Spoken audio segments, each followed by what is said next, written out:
Hello, ladies and gentlemen, and welcome to the Sarah Report. I'm your host, Devon Decker, and joining me, my host companion, Sejohn. Sejohn, how are you? What in the hell just happened? Micro Machines, Sejohn. Have you heard of the delightful, tiny, beautiful machines that you can bring with you everywhere? They're Micro Machines. What just happened? Hi. Did you eat a micro machine or I something? ate a What is happening? Did I eat a Micro Machine? No. I wanted to make sure that I had enough energy to tackle what we promised we would tackle in this episode of the Say Report. So, Sejohn, what I have done this morning is find the proper cocktail of sugars, caffeine, and carbs to make sure I have the requisite amount of energy to do the extended family recap that we've been promising for 7 weeks. All right, yeah. And I gotta tell you, man, I watched an episode and I couldn't even tell you what happened in it. It was pretty bland, so I don't know what you. What episode did you watch? Do you know what did the pilot, or did you? I've only seen. Pilot, yeah. Okay. So you've seen that's good. I'm glad that Sejohn has seen the pilot. And honestly, to anyone who is listening to this, there's going to be a regular show after this. But here's what my Sunday has been. I woke up at 8:00. And I went and I got a beautiful electric raspberry Red Bull from Honeydew Donuts, not a sponsor. Red Bull also not a sponsor. And I drank that. I also got a glazed donut. Red Bull is working with Honeydew now? They've been the one with Honeydew for a while. And really? Honestly, I'm totally fine with that. I don't think Honeydew exists outside of Rhode Island. Yeah. So. But I am. Sorry. Yeah, so I also got some Dew Bits. They're not called that, but I missed Timbits. But I got some Honeydew donut holes, which is weird because I got honey dip jelly and honeydew. I don't know the difference between honeydew and honey dip, but donut holes, that'll get you there, and a donut. So that's what I've eaten, and then I got Taco Bell as well. I had a Taco Bell breakfast box, not a sponsor, but a topic we'll be talking about later, and then. I played half an hour of Silent Hill: The Short Message.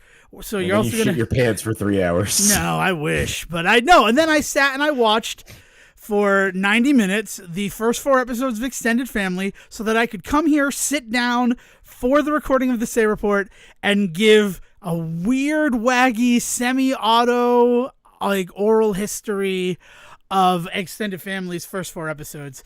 Because, Sejohn, you've seen the first episode, right? Now, this is good, right? Anybody, go watch the first episode if you have time before you listen to me talk on this show. What Sejohn Sarwick, my host companion, current Poobah of Frasier, would you say the biggest issue with Extended Family is after what is arguably the pilot of the series?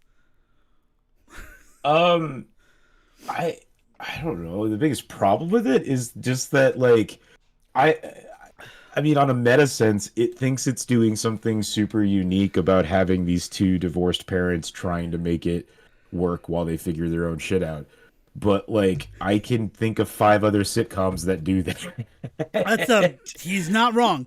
I think that's my biggest issue from the first episode is that, I mean, and the previews for it have all really been trying to sell it on this idea about how they're going to take a really unique look at divorce. I feel like that's just been, part of the whole shtick for this show. And it's just wild to me because, as somebody that, I love New Adventures of Old Christine and things like that. There's other shows that look at divorced characters and, try and look at the ways in which they still try to make it work. I don't understand... That's not enough of a hook for me. So I guess my biggest issue with it is that it doesn't really have anything to bring me back for episode 2.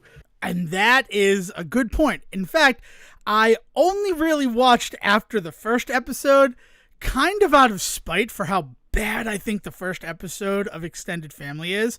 Honestly, as a pilot, They do that thing that pilots try to do, which is to make sure that there are sort of loose ends and plot lines that they can follow if the show gets picked up. They also do this creative thing where we're going to dump a bunch of like new kind of wacky and wild creative ways to tell the story into the pilot. And then if we get notes from whoever buys this pilot, we will heavily modify the show before going forward with the series. Mm-hmm. My biggest issue with Extended Family's pilot and first episode, and by all accounts, and how could they have, considering the creative landscape they were birthed onto television with, they did not reshoot the pilot. They presented the pilot as it was presented to NBC to be like, hey, you want to buy our show? And NBC was like, yes, we will buy your show. NBC, it's on NBC, by the way. So you know who the creator is on it? Oh, it's right? Mike O'Malley from Guts. Do you have it, Guts? Yeah, most people would know him from the Emmy he won for Glee, but yes, also Guts. Yes, Nickelodeon Guts. Well, Nickelodeon is going to have Also the Yes Super Bowl Dear. tonight. Also, he had Yes Dear for about 6 Yes years. Dear. I don't know. And, I mean, his friendship with Greg Garcia, so then him showing up in My Name is Earl, Raising Hope as the character of Jimmy from Yes Dear. They wrote the Jimmy Buffett musical. Mike O'Malley wrote the Jimmy Buffett musical Escape from Margaritaville, and Greg Garcia was a heavy producer on that. I love Mike O'Malley. I was going to get to the Mike O'Malley of it all. Sejohn, I had the do you have it Guts. Well, you're talking about the way in which it was written in order to probably get notes and things like that, and like I think it's like that's the key, is that like it was written by a guy that has been on sitcom sets for years and television shows for years and like knows how to write a show. So like that's why I said it feels like a pretty standard sitcom, but I also pointed out a bunch of shows that have already done it. Yes. That have either A, already done it, and B, were not exactly like Yes Dear was a 6-year running successful TV show. So this is not me talking about like, oh my god, like what a bummer that's the show. No, like he was on a successful TV show, but noticeably Yes Dear is not the show that people think about for the years 2000 to 2006, right? Like Yes Dear is not a show that people sit around and like binge watch on HBO Max while they eat ice cream, right? Like that's not, Yes Dear does not kind of hold that place in people's minds, right? Well, Yes Dear, as upsetting as it is to admit this, is not streaming anywhere. Otherwise, I would watch it all the time. I love Yes Dear. I mean, that's where the whole love of Devin Decker for Greg Garcia began. And I can fully admit that. My Name is Earl is where, well, I mean, the courtship started with Yes Dear, and then I agreed to marry Greg Garcia with something like My Name is Earl. And then, oh my God, Raising Hope is one of my favorite shows. And these are all things that we haven't really talked about much on the show. I'll be honest with that. We talk about TV sometimes, but sort of the way that we're doing it with this, like there's a new show. And Extended Family, NBC was like the guys who were first out of the gate to have new TV as soon as the writing and acting strike was over.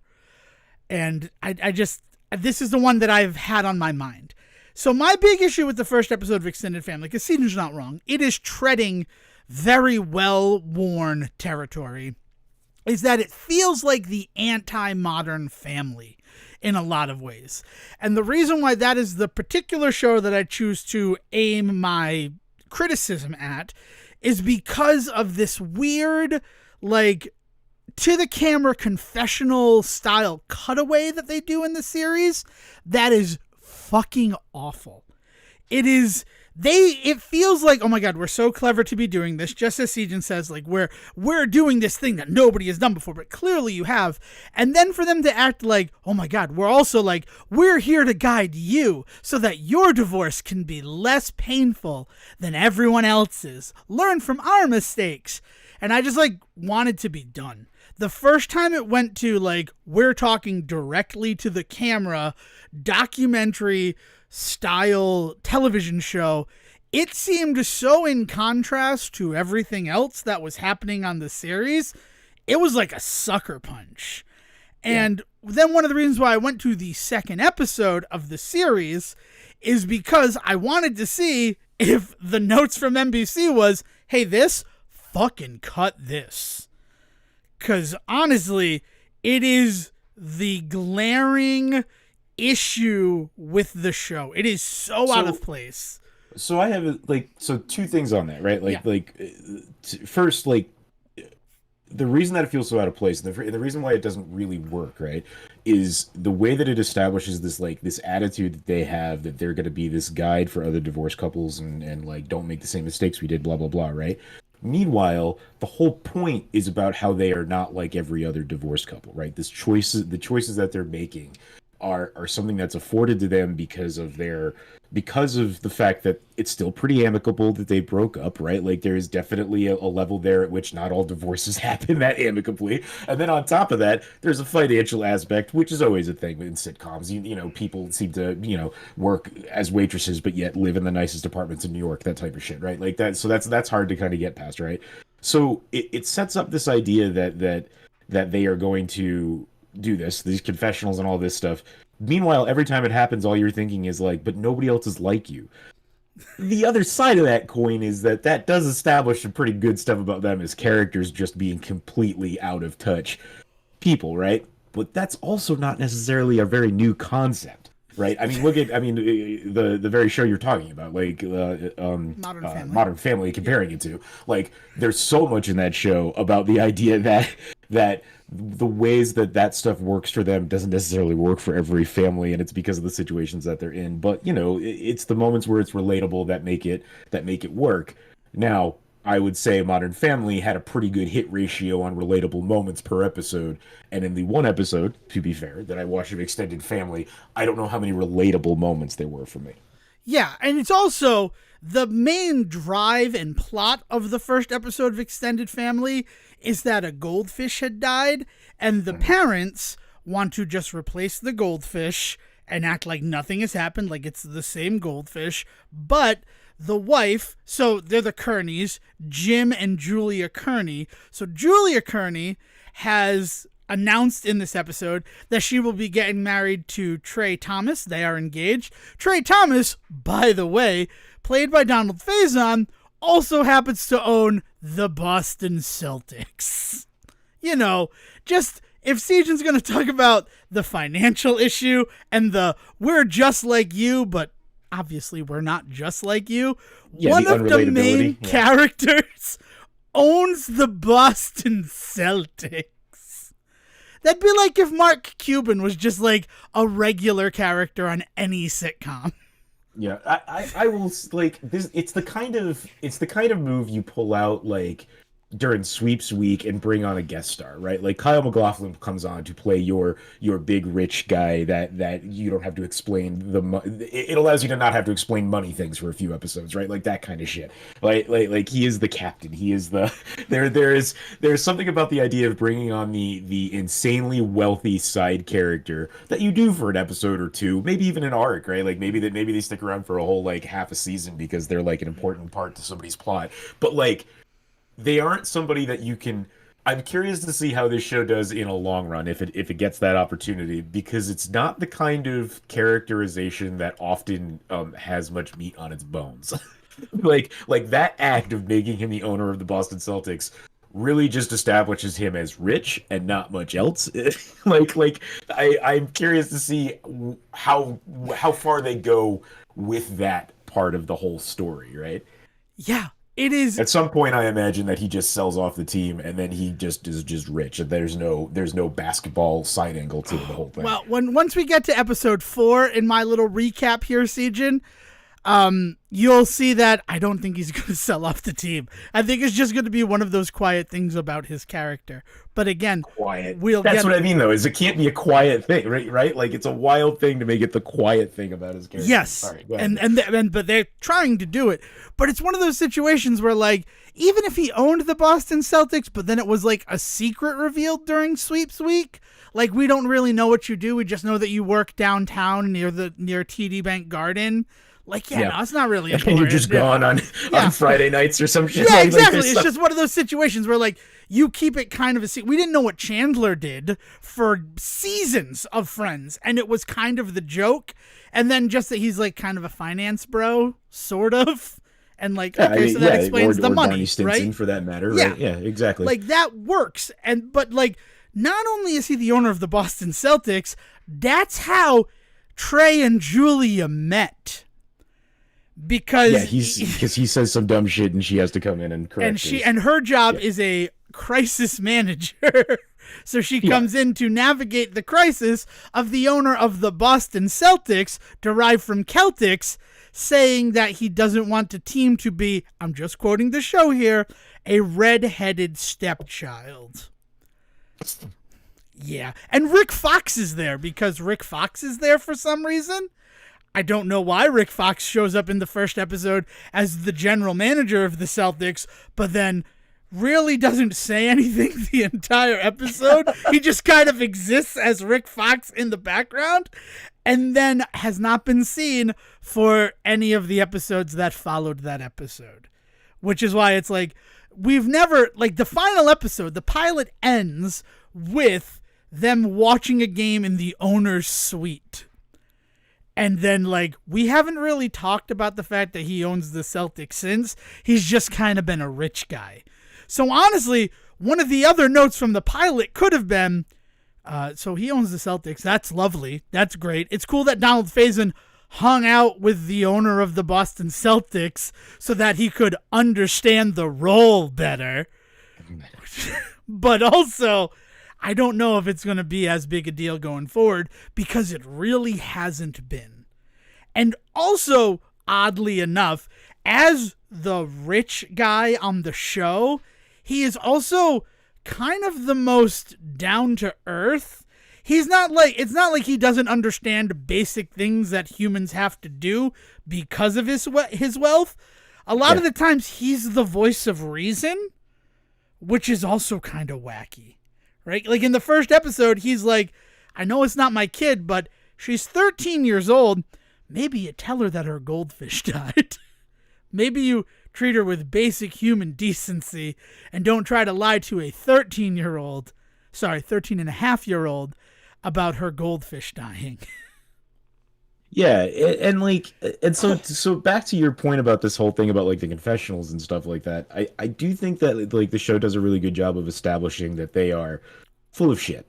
Short and to the point. Like the idea that the two of them are going to do something that quote unquote nobody has ever done before is nonsense. The idea that they are going to like bestow these lessons then upon the audience is just really like pandery nonsense. Like it feels patronizing, like, and I think on purpose, right? I think all of this is on purpose. The problem is that you need the other shoe never drops, right? Like, and I guess what you're saying with Donald Faison being this more down to earth character, maybe that's where it's supposed to come from. I will say in the first episode, it doesn't seem to, because of the whole Boston Celtics of it all. There isn't really ever a moment where he's doing or saying anything where I'm just like, yeah, like this average blue collar Joe says, like, right? Like there's no audience XP. There's no moment for me to feel like this is the person that I can, hang my hat on. This is my handhold in this insane family here. That just doesn't exist, right? And they try with Lenny Clark, right? Famous Boston comedian Lenny Clark is playing Bobby, Jim's father. Somebody that I have known pretty much my entire life from being on like radio programs, and like I've seen just because I've gone to comedy in Boston. So he was in that show with that Dennis Leary produced for a while, right? The Rescue Me, wasn't he? Yes, he was. Yeah, wasn't. Yeah, he was that's one of the big. Yeah, I mean he's been in a lot of things. He has my favorite line in Ted 2, where like somebody's trying to steal Tom Brady's sperm again. Like he is the quintessential Boston guy. He is the showcase cinema. Hey, we're bringing movies back to the theaters. We call them bringbacks. Like you want someone for Boston, and Lenny Clark is there. And kudos to the show to be like, we need the everyday Boston guy in this show set in Boston, where one of the main characters owns the Boston Celtics.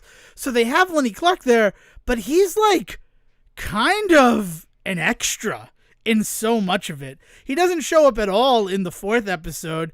He is the Deus Ex Machina in the second episode, and in the third episode, he is there for the opening and then never again. Man. It's like it really feels like he would be the fifth lead in a lot of ways, but he's not. And like you're saying, he sort of represents the audience XP because he watches his son try to reinvent divorce with this wife who he never really seemed to care for and who never really seemed to care for him as her father-in-law. And he's like, I think you're nuts. I think that you should just like be separated. And there you go. So there's the basic premise for Extended Family. Now, I'm super happy that you watched the first episode, Sejohn. Whose apartment do you think they live in that first episode? I'm sorry, I thought that was Jim's. Is that not Jim's place? Sejohn. And that's not fair. I guess what I thought it was Jim and Julia's. Like that's like I just had assumed it was just a place of theirs that they had stayed in. Right? Yeah. That apartment, as we learn in the second episode, for all intents and purposes, that is the kids' apartment.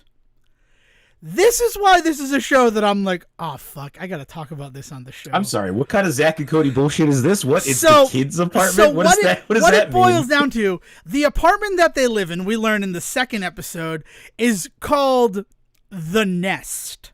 And The Nest is where the babies stay. And what Jim and Julia do is trade off weeks where they live there, when they live there.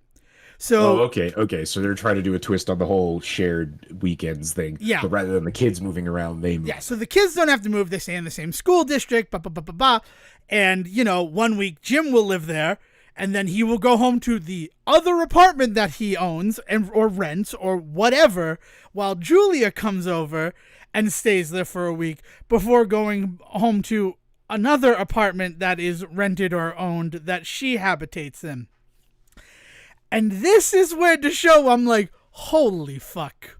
Because the rich person is not involved in that equation. We are supposed to believe that Jim and Julia have enough income to own or rent 3 separate places to live. Yeah. Again, with sitcoms, finance math always goes out the window for me. I've never been able to look at things that way, because if you really look, every show breaks the second you start considering finances. So like that's one kind of caveat to all of this. And I will say this, having not watched it, this is an intriguing concept for an episode. This idea that this reveal that like the kids actually own the apartment sounds like there's some potential there. But again, this sounds like the kind of thing that I want to learn after a half a dozen episodes, right? This is something or make this the pilot.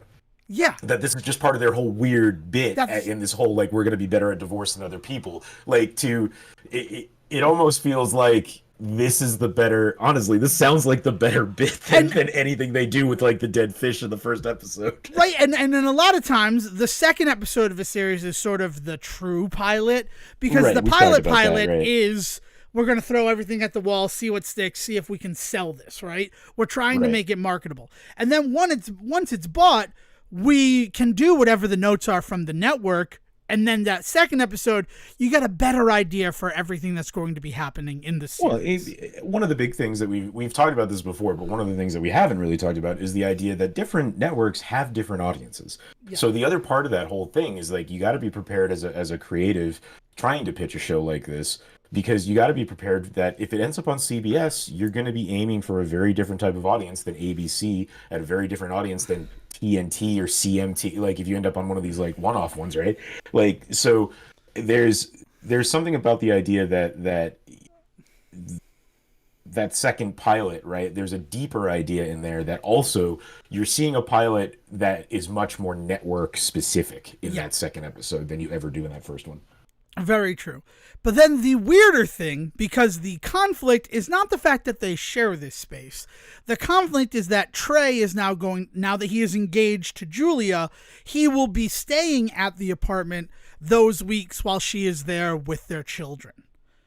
And which makes sense, because they're engaged, right? Yeah. But the first like scene, the big first scene of the episode is that we have a constitution. We have the Kearney family constitution as to how our divorce will work. And Article 9 of the Kearney family constitution is that any extended guests need to be approved by the other party. So, like, Jim can't be having women just coming in and out, right? Because that might be destructive for the children. You don't want strangers, and if there's legitimate concerns sometimes about, it's your kids. Yeah, it's your kids. It's your kid's house, and if you're focusing on the kids first, which you clearly are in this kind of weird ass kids first plan, right? Like then if that makes sense, that makes total sense to me. It makes total sense, and it's very weird that she would just assume now he can stay there, and it's not even like arguably the final point. I would then point out that if you get to the point where you're asking somebody, or you're engaged to somebody, whether I don't know who asked who, but the second you're getting engaged to someone, how far along in that relationship are you that your person that you're doing this whole other experiment with doesn't have that conversation should have happened long ago, right? Conversation, right? Yeah. And that's the thing. But then at the very end, Jim's like, I don't even care that he's going to stay here. It's more the fact that you didn't consult me. I like Trey. And that's the really nice thing about Extended Family, is that it's not one of these shows that you would probably see in the 90s where the ex-husband would hate the new fiance. They really get along quite well. In fact, when he is told in the first episode that they're going to get married, he laughs. And it's not like out of nervousness or anger or acrimony. He laughs because finally there will be another person in this world who will understand what it's like to be married to you. And that is hilarious to him. And they kind of build their relationship on the fact that both of us love this same woman on a level. It's really interesting. So the whole thing works out, right? Yes, he can cohabitate here. It's just a matter of the fact of I want to make sure that the kids are comfortable with it. I'm comfortable with it. Motion passes. Let's go. Here's the fucked up thing about episode 2. This is where the show where I'm like, oh my God, what? Sejohn, they share a bed. They don't have separate bedrooms for where they stay there. There is one bedroom that 7 days, Jim sleeps in it, and then the next 7 days, Julia, now with her fiance, will be sleeping in that same bed. Yeah, and I know you can change the sheets, but it's weird. It's a little bit weird that they have a giant apartment and they can't have separate bedrooms for each other. Yeah,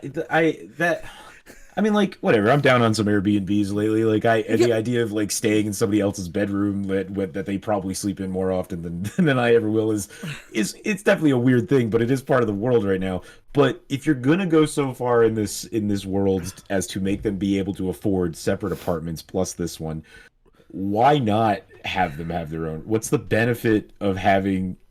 Is it a bit? Is it part of the story? So, because we've introduced the Kearney family constitution as to how this divorce is going to work and not damage our children, when he lays on the bed, he's in a divot. And that's because Jim has apparently slept the same way for the 17 years that they've owned the mattress, creating a little divot. So he's it's a little weird sleeping in. Wait, it's their marital mattress? It's their marital mattress. Yes. Okay, now things are getting weirder. It gets weirder. At the very least, buy a new bed.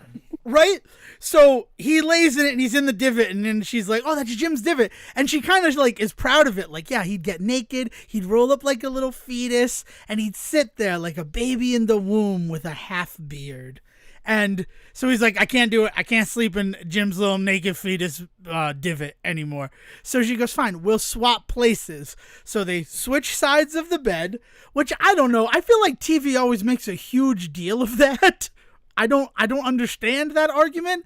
I mean, I have my own thoughts on it, but regardless. So they switch. I don't know. We have side of the bed conversations all the time because part of it is things like needing access to certain plugs and things like that. That and makes sense, that right? kind of conversation. Also, I just have a natural predilection for wanting to be near either open windows or doors. I get hot at night, so I like having open windows and doors even in the cold winter. So I like to be on the side of the bed near a window so that I can just crack the window. It doesn't have to be all the way fuck open. Yeah. That kind of thing. We definitely have side of the bed conversations. Yeah, and it comes from the side of your bed where when you were a kid and your bed was probably against the wall, the side you'd get out of and into bed of.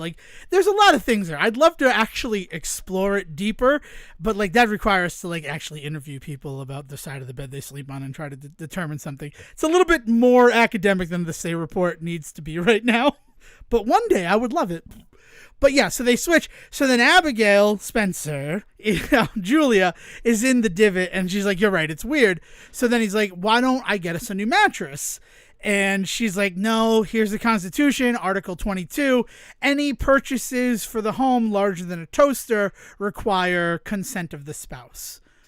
So then the thing becomes, we're going to buy this new bed. So she calls him over. She talks about it. He's completely fine with it. Like, we should probably get a new mattress. You're not wrong now that you're sharing it with him. And he's still going to sleep in it, but it shouldn't be our marital mattress, blah, blah, blah. Everything that you said, right? He approves it, but then as he's going to leave, the new mattress is coming. So Jim feels slighted because it seemed like they had already made the decision before consulting him. But then it's explained that it's like, this is a top of the line mattress. There's usually a 6-month waiting period, but Taylor Swift's cats didn't want it. They prefer hammocks. So we were able to get Taylor Swift's mattress. Like, it does not seem, and then Jim's like, yeah, okay, it's fine. Like, I understand why I was slighted, but still, let's go for it. And then a third conflict in this 22-minute episode arises when they're going to put in a new headboard, and they find hidden behind the headboard purple footprints from an early date that Jim and Julia went on to a wine festival. And then when they came home, she apparently propped her feet up on the wall as he gave cunnilingus to her, leaving purple-stained footprints from when they stomped on the grapes on the wall. So now Trey is the one who feels less than because I was all right sleeping in your marital bedroom, but I'm not happy with like there being sexual artifacts on the wall, even if they're hidden by the headboard. So what is the story here? Is the story that Trey keeps finding, evidence of their past relationship and it's just rubbing him the wrong way? Is this all about about Jim feeling slighted? Although there's too many balls in the air, and it doesn't really make any sense. The final, you know what, though? I'd be curious if this was happening to two separate couples on the show, a la like a How I Met Your Mother or like a Friends, like if this was happening, if these two stories were happening simultaneously but not happening to the same people, I think I'd be much more okay with dealing with the escalation in conflict, right? Yeah. Because there's tons of episodes of things like, especially Friends or Modern Family, as you pointed out, where the ensemble is so big that sillier shit happens and happens. Some people only show up for 2 scenes. The conflict is introduced and then resolved, blah, blah, blah. All of these complaints. But the way that it's orchestrated around a large ensemble of people makes those bits work in a way that when it's happening to the same 3 people for 22 minutes is a very different conversation. Yeah. Well, so then Trey is like, paints over them. He's like, I'd like to paint over him. Well, we're going to need approval from Jim before we do that. And then he's like, no, I'm just going to have it painted over. So he sends them to his house in Nantucket. So now Trey, and then he's rich, so he can have a house in every state. I don't fucking care that. He owns the friggin' Boston Celtics. But he sends Julia and the kids to Nantucket while he has the bedroom painted. But because he did not consult with Jim first, the painters paint over the height chart that was in on the closet door. So it's like Trey's going to get caught now because his pride was too big to ask Jim if it's okay that he paints over the wine footprints behind the headboard. But luckily, Deus Ex Lenny Clark comes in. Actually, it'd be Lenny Clark es machina, right? Because he's the god part of the machine. Comes in and he's like, a little bit of turpentine, I can get those right back. And then there's no conflict at the end. Trey does not get into trouble. So you're left like, so I just watched 22 minutes where all of these points of contention were introduced, but then were not really a problem. And also, you guys sleep in the same bed, which is a little bit weird now that you guys are engaged. Not as weird when it was just Julia sleeping in that bed. But they've established this is now part of the canon of the show.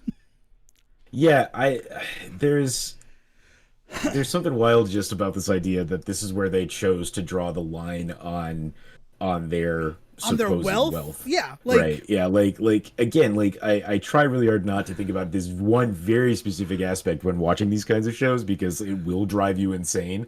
But it's so hard to draw that to ignore that fact that like the whole plot of this particular episode is about the idea that they own these other places, but they both move in and out of this one place so that the kids have stability.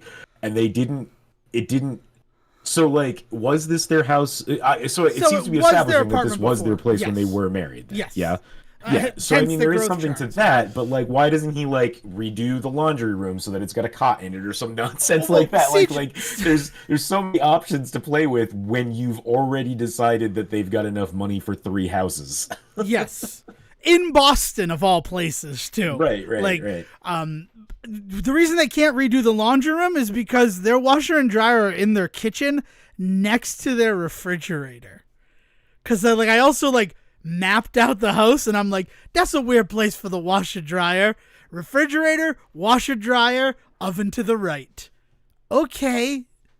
I mean, the washer dryer in the kitchen is not too weird, especially in an apartment in Boston. Right. Although I will point out that if you're rich enough to be able to afford 3 different places, I'm thinking it's such a wild the where they draw the lines on like their wealth are pretty insane. Is it ever addressed like we bought this place when we weren't so well off, but now that we have our places of our own, but we don't want to lose this place for the kids? Or like that hasn't been ever a moment yet. where they do that? No, and there's no way that we were struggling when we got this apartment.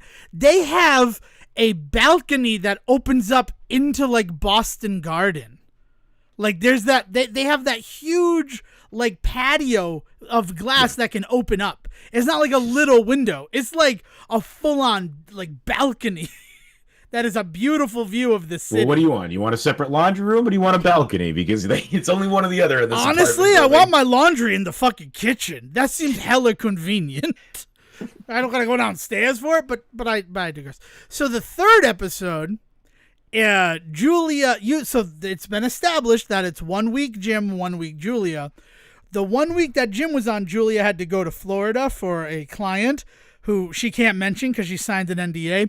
It was Pitbull. Trey signed no NDA. And she gets caught down there, so Jim has to do 2 weeks in a row. And that's weird because Jim seems way put out by the fact that he has to spend another week with his kids. That I'm just saying oh, okay, that makes him a good guy. And then he's by the 10th day I kind of had given up and the kids were in charge. The son, Jimmy Jr., has been playing video games and the daughter has been staying over at her friend Jasmine's house because he's out. He didn't do any shopping. That's the whole setup of the episode. Now the third episode is the episode that had me legitimately laughing out loud. I will admit that. It seems weird that I'm admitting it the way that I'm admitting it, but I have to say the third episode had me laugh out loud in a way that honestly I was not expecting at all. I'm just going to say it. Sorry. So I'm waiting for you to explain to me what could have possibly happened in this show that would have hit you this hard, because so far nothing that you have said about this show has offended me. Nothing that I've seen about the show has offended me to the point where I don't think it'll I think this show's going to do fine. I think it'll probably get, I'll say it now, 3 seasons. I'll put my money on that right now, that this will be a 3-season show, and people will fondly remember it 10 years from now. They'll think about that time that John Cryer had that show, and that. I don't think there's ever going to be anything on this show that is going to get me, but maybe what you're talking about will be the thing. I mean, it's a good get me, but it was just that came from nowhere. So the third episode is called The Consequences of Gaming, and their whole thing is the consequences. Every title starts with that right now. Oh, okay, yeah. That's the one it's about. the one about the blank for Seinfeld, all that stuff. So the one about gaming, because Jimmy Jr. has been left to his own devices with this video game, he has spent a lot of time in it. And the name of the game is called STN, which stands for Stab the Neighbors. And it's very violent.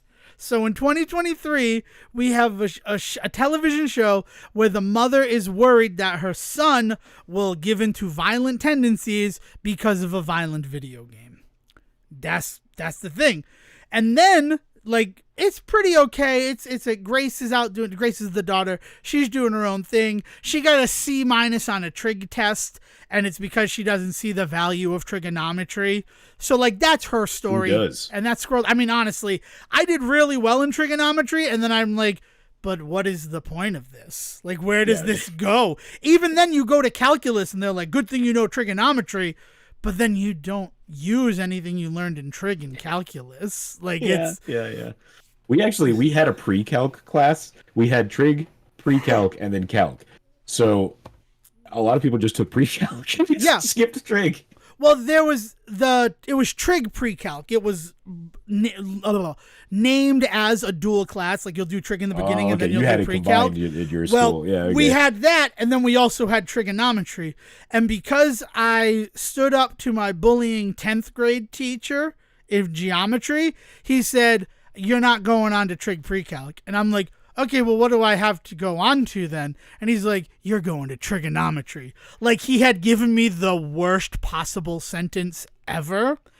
But my trig teacher ended up being one of the best teachers I ever had in high school. Yeah, but if you had been in that trig pre-calc class, by now you'd be running Facebook. You don't know. Yeah, I don't know. That's a good point. But also... Thankfully, but he knew he was from the future, and he came back to punish you, Devin. He came back to punish me because Devin's going to invent Facebook. Imagine. And then Facebook 2 specifically. Oh. I have to put it into Facebook 2. I have to go back in time and end this. Honestly, I wouldn't believe it. That guy was a very insecure person who bullied the students and could not take it if anyone ever stood back up to him about it.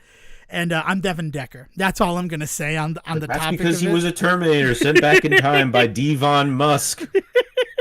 Devon Musk is pretty inspired, Sejohn. I like to imagine that it's just Elon Musk, but he took my name to be better. And then once the Terminator succeeded in keeping me from getting into trig pre-calc, he retook his name of Elon. I can be Elon once again. He change his name in this timeline because they stopped you. Right. Oh my goodness. It's the name. That's where his power derives from. I must have it.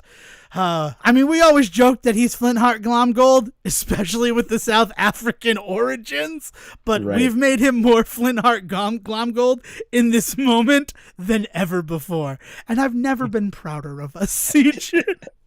But also, it's a good thing I was in that trigonometry class because the quarterback was in that class.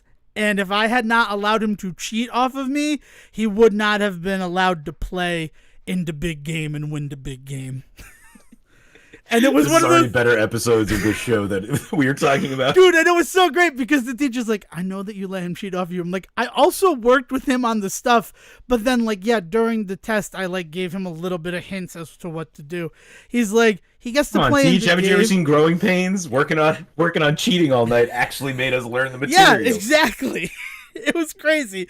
But he's like, I'm going to let it slide because he needed this, and I think you understood he needed it, but I can't let it slide again. And I go, that's a good thing that the last football game's in November, right? And it's December 1st. Memories. But yes, so she got a C- on the trig thing, and Jimmy Jr. is obsessed with his video game. So her first solution to this, as a mother, as someone who's trying to act like Jim left us with a dumpster fire and now we have to clean it up, she unplugs the router so that he cannot play the game online with his friends.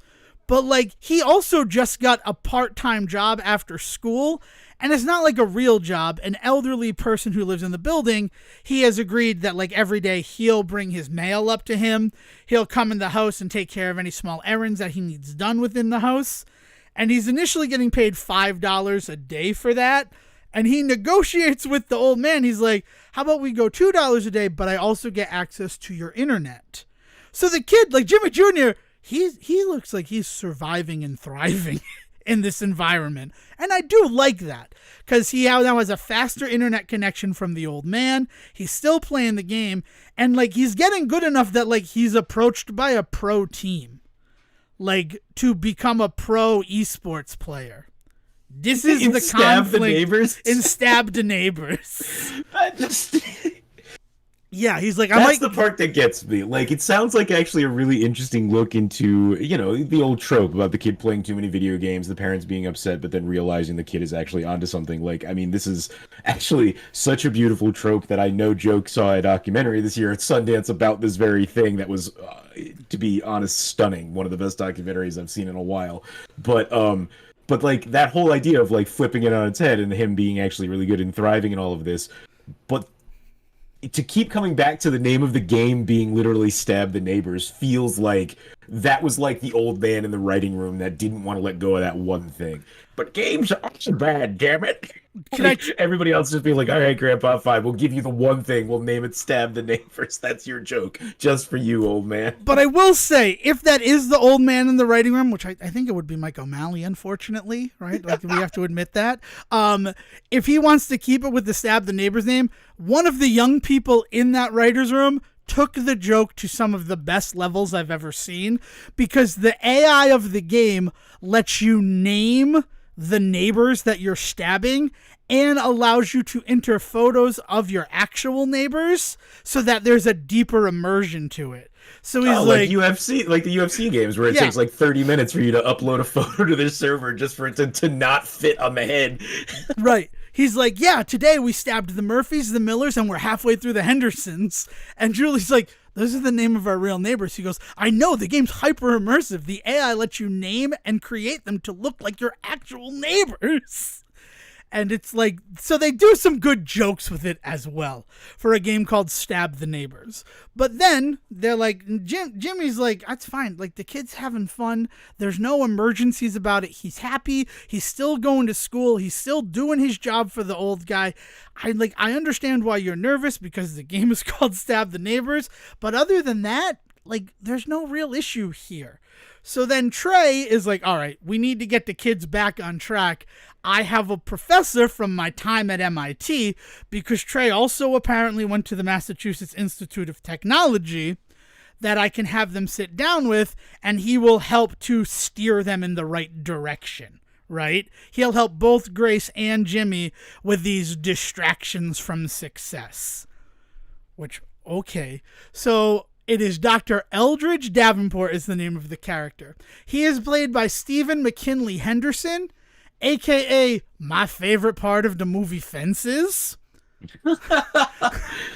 I'm not. He's so good in Fences. I'm like, Denzel who? The bigger one that I actually know would point out for him is he plays the doorman in what's the Ben Stiller heist movie there by Tower Heist? Is Tower that Heist. Yeah, Tower Heist. He has this phenomenal role as the doorman in Tower Heist, and he's the one that has like the heart attack mid movie and stuff. Yeah. Like, yeah. I liked him in Dune as the Fur as well. Oh, like his role in Dune. I forgot that he plays the translator, right? Yeah. Like the like living computer translator guy. Yeah. And he's going to be a Dune Part 2. He's a great actor. So he shows up in the third episode as a Nobel Prize winning professor at MIT. So Trey's like, this was my professor. He really taught a lot. He really taught me a lot about the world. I think you guys should just sit down and talk with him about like some of the things that you're going through right now. So Trey leaves, and immediately Stephen Henderson turns into fucking Santa Claus in the nicest way that I can mean that possible. He's like, I don't remember teaching him, and he gives like the little wink of like knowing, like blah ha ha, and then he starts talking to the kids on their level. And Jimmy's like, so he says that you're really interested in computers. What part of computers truly interests you? And Jimmy's like, honestly, I kind of just like it for gaming. I like this part of it and that. And he goes, kids do love video games. I understand it. But really the beauty and joy of video games is that it is escape from the hell we have foisted upon your age group and your generation. And he goes into a speech about how climate change and all of the other problems are going to lead to the extinction of the human race. And it's fantastic because in the middle of it, he's like, no, I'm focusing on Jimmy's issue. Grace, what was your problem? Why do you think Trey wanted me to talk to you? And she's like, I just got a C in trigonometry. And he's like, trigonometry is important. It allows you to calculate your distance from a point on shore to a point on the sea. But within 8 years, there will only be sea. and trigonometry will have no use to you. I mean, I like it. This whole idea that the parents have been worried about video games the whole time, and he's just like, no, the real world is really going to be the thing to kill you. And it's I lost it. I laughed out loud at this beautiful pivot, this like wonderfully written, the way that he acts. He's like, I wasted all of my good ideas to win that Nobel Peace Prize. And where is it now? In this drawer where I keep my cough drops. And sure, I got 1.4 million, but I also have a blackjack problem. So the kids come away from that inspired to do better so they can potentially stop the world-ending events that this guy tells them. So ultimately it works, but also at the expense of the lives that the parents will get to lead, because now they're like, we're never putting our thermostat over 60 degrees, no more meat because meat equals methane, which equals destruction of our ozone layer, no lights, for now on we live and die by the sun. It's this beautiful thing. And then Grace is like, all right, now enjoy your darkness. I have to go study trigonometry. And they're like, oh, he taught you about trigonometry, inspired you to do it. She's like, no. My environmental course that I want to take requires me to know trigonometry. And the earth needs me. It's beautiful. It's like this beautiful, I cannot believe it's something that happened in extended family. That's just the truth. And then the fourth episode is Grace's birthday, and it's the same plot that we have literally seen in the first episode, the second episode, here in the fourth episode, where Trey's money means that for Grace's birthday, instead of going to the family-style Italian restaurant they always go to, they go to a trendy sushi restaurant. And again, Jim is not bothered by this. He is only bothered by the fact that Trey made that unilateral decision without consulting Grace first. Because it's not just our traditions. You think I'm upset because you're messing with our family traditions, but it's also Grace's tradition. It's our family's tradition. So, I really wish that you had maybe looped our daughter in on we're going to do something different for her birthday, rather than just deciding that we're going to do that. This is, I can't decide if this is going to be an important crux or not, but just quickly, is Grace okay with the original plan too, or is did she not want to do either of them? Is it one of those situations where they're both pulling her in a direction she doesn't want to go? I wish that were the case, but no. They do this really interesting thing where the three of them are sitting down discussing this, and then they pan down to show that Jimmy Jr. has left his phone in the room on a phone call to Grace so that they can eavesdrop on the conversation. And Grace is like, man, we always do go to Sportello's, and I do kind of love that as the tradition, but let's look up this sushi place. And she looks it up, and she's like, oh, it does look really good. And if it's true that, it's so exclusive and hard to get into, it would kind of feel foolish not to go there. So what she ends up doing is, I guess, it's not even really a parent trap, but she sets it up so that they can do both of them that night. Because the food at the sushi place, it's one of those bespoke menus where you're at the whims of the chef. And it turns out that, it's 4 pieces of sushi that they get to eat, and that's dinner. So then afterwards, she's like, am I the only one who, could go for some spaghetti and meatballs after this? And then they have this whole thing where they get to do both of them. And then they take a family photo that is then hanging on the wall of the Italian restaurant at the end of the episode. Right next to Joey Barone. But it is, you're right, because that's an interesting thing. But it's one of those situations where Jim, there is some insecurity there because he feels a little like he's being replaced by Trey, who with his money and, as we've learned, finance background, where he was hyper successful, allowing him to get the money to own the Boston Celtics. So, he was rich no matter what. It's not like he inherited the team from his father or something like that, which is kind of a character that you sometimes see there. Rich, but he never really did anything in the real world. No, it's established that Trey worked up and earned his money, which is why he's so, down to earth and understanding of the human condition. He's not some out-of-touch rich person. So it ends up working. And the best part of the fourth episode, which again, it's just one of those things where it kind of sucks that, again, they're treading the same land. And it's also really interesting that Jim, again, he's like, I'm fine going to another restaurant. it kind of bothered me, A, that we didn't loop Grayson, but B, that, like, if he becomes her stepfather, am I ever going to be able to give her anything again?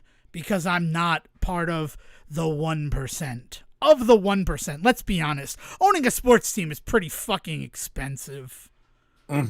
Yeah, I mean, you mentioned Mark Cuban earlier, and literally, like, that feels like what they're going for with him, right? Like, Yeah. Yes. So it's good. And Billy Gardell shows up, which makes sense because him and Mike O'Malley were both cops on My Name is Earl. They're also both from the Greg Garcia like line of things. And then also going forward into the Chuck Lorre of it all, right? They've both had moments there. So he shows up and he has this moment that like literally just steals the whole episode because Jim is in the bathroom with him talking to him about his problems. And then Billy Gardell, who is Billy Gardell, right? He is known for long, yelly speeches, has this beautiful monologue about, he's like, did you have any advice for me about what's going through? And he's like, don't talk to people in the bathroom. And he's like, well, I'm sorry. Yes. I just was sorry, stranger. And he's like, no, we're not strangers. I know more about your kids than my kids.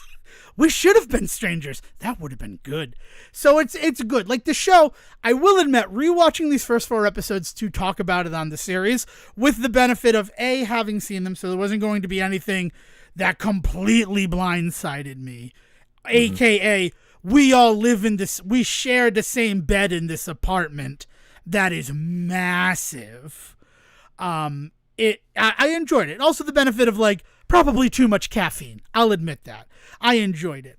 But I think the other issue with Extended Family, and this is where I'm going to finish it, and then we have other things to talk about this week. Thank you so much for joining us on this extended family discussion, is the fact that it has a laugh track. And I know that like laugh tracks were a big part of TV for generations, but I also read an article very recently about the death of the laugh track and how the Connors, you know, the We Killed Roseanne spinoff of Roseanne, is one of the only shows that still has a laugh track. And honestly, it only has a laugh track because it is still one of the only sitcoms filmed before a studio audience. Right. So then I'm thinking on Extended Family as I'm watching it, and I'm like, I didn't realize the laugh track. And that laugh track really sticks out. And I think it's why the confessional moments, like, really hit as weird as they do. Because usually in a show that is documentary style like that, your Offices, your Parks and Rec, we already said Modern Family, there isn't a laugh track. Because weirdly, you're supposed to be watching it as kind of a documentary. Yeah. There's some level of that disconnect of the confessional, meaning that it's in front of a camera crew and usually in their own house, right? Like there's something about the idea that because it's a documentary, it's real, which means that they're in a real apartment. They're not in a studio. So you're completely pulled out of that with something like a laugh track, for sure. Yeah. And the laugh track continues into the confessional talking head moments. If they were going to do it where in those moments there was no laugh track, we just let this stuff stand on its own, then I think that you'd still get that and it actually would work towards what they're trying to get through with it. I mean, for me, my framing device of all the confessional stuff is that they're like doing it for a YouTube channel, right? And honestly, if that is the case, on the final episode of the season, probably 13 episodes because everything's sort of shortened and truncated. 10 to 13 episodes, I imagine, is going to be the first season of this show. If they pulled out on one of those to show that it is like on a YouTube-esque platform and the views is like very low because like nobody is watching this stuff. Yeah. But they're just doing it for them. Say, like, there are a lot of like Disney, like, this is weird that this is where this comes from, but like the Disney like kids shows that do that kind of stuff often, like, you know, iCarly didn't really do it too much, but Liv and Maddie did with Dove Cameron there, where they would do like the confessionals, but they were in front of an audience and that had its stuff. Bizarrevark, I think, has those moments where they look into the camera, although that's more like basing them being on YouTube, which is a whole other level of weirdness that they're literally supposed to be making videos to their webcams in their bedrooms, but there's a laugh track over it. Like there's precedent for this to be a thing in like the confessional style, confession cam style trope, but it's not usually on a primetime sitcom, right? Yeah, I think at the end of the day, the weirdest thing about Extended Family is how children's oriented television series it really is. Like especially the strongest episode of the first three is the episode that is focused on Jimmy and Grace, like sort of being left alone because Jim has run out of the tank to be a parent to them alone. Which again, I mean, Dale's takeaway from that is like, it's like they hate their kids. And that's not how you want to read any family television series, let alone a family television series with family in the fucking title. But it is. It's like, oh, they kind of view their children as a job that they check, that they clock in and punch out on. And that's weird. That's a weird thing. But also the beautiful thing about that is you get to see those two young actors getting to act in front of the screen and really having this presence. The really best part of that fourth episode is when it's just the two of them eavesdropping on the conversation. And like I didn't mention it, but Jimmy has just taken his career aptitude test and he was told that he should be a televangelist. So he's being all like fake preachery about everything. And he's asking everyone to call him Reverend. So he offers advice to his sister from the Bible. Oh, God. And it's like, and it does. So you referencing all these children's shows, right? And, you know, I watched a lot of them, right? I had Dale is 9 years younger than me. So, like, she was watching Disney when I was in my 20s. I watched those shows, and I also tend to watch them on my own, too. I'm not going to try to hide behind Dale. I'll be honest about it. This show does kind of feel like it's a children's show. And then to go one step further than that, now Gen Z is of an age where networks are going to try to cater to them. They're in that very important demographic. And arguably, I'm out of it, right? It's 18 to 35-year-olds, and I'm 38. Well, and remember that when they're making a show like this, they're banking on getting an audience that they hope will stick around for 5-10 years, right? So they're not just aiming at 18-year-olds, they're aiming at 16-year-olds now, and then the hope is that by the time you're 25, you've sat through 7 seasons of this show without blinking, right? Yeah. And I think that might be one of the issues of like that golden age of television is that it really did not cultivate that younger generation to be involved in the conversation. I mean, look at how people view Seinfeld from Gen Z compared to the millennial generation, right? Yeah, like, I mean, but if you want to talk about golden age of television, Seinfeld was long before that. Right, no, but you look at it more like Parks and Rec, Modern Family, really. Right, and I don't know a lot of people who watched The Office, really, that were younger when The Office was on. Like, it really felt like it was just catering to the one. I mean, it's an interesting thought that I had not come to, but now viewing, like, if we're going to making shows for the 18 to 35 demographic right now, these are the type of shows they grew up with. So let's try to grow with them in that type. It's an interesting thing that you introduced, Sejohn. And I thank you for it. Devin Decker, thumbs up. I don't know. Sorry. I think the caffeine's starting to wear off. But that's that was okay. Yeah. I'm ready to shift gears anyway. We have an important thing we need to probably address before we go anywhere else. We owe apology might not be the right word, but we owe a revisit really quick to one Luke Combs, I think. Oh God, I'm so fucking tired of this conversation. But you're not wrong. I will admit that only to address one particular part of the whole thing, and this is the mea culpa. This is me, and I'm not even going to put these words in Devin's mouth. This will just be me sitting here eating my humble pie by myself. But this idea that when we talked about the Luke Combs version of Fast Car that had come out and kind of blown up, and it had been the first time that version, that any version of that song had hit -- 1, right? Wasn't that like part of the whole That math was part on of the discussion, yes. Yeah, well, just this past week at the Grammys, one oh my God, I just completely lost her name. Tracy Chapman. Tracy Chapman was honored. Yeah, thank you. Tracy Chapman was honored at the Grammys and did a live performance of Fast Car. of which Luke Combs then made an appearance. Didn't, there's something to be said about how even Luke Combs himself is making sure that people recognize that it was a Tracy Chapman performance that he just happened to just show up for, that it was not a duet, that he doesn't see it that way, and a lot of people are not calling it that way, blah, blah, blah. But that's not the important part. I mean, The they important sang the part is song that together. what we That feels weird. I'm sorry. What's up? That feels like a weird thing because it felt like they were performing together on stage.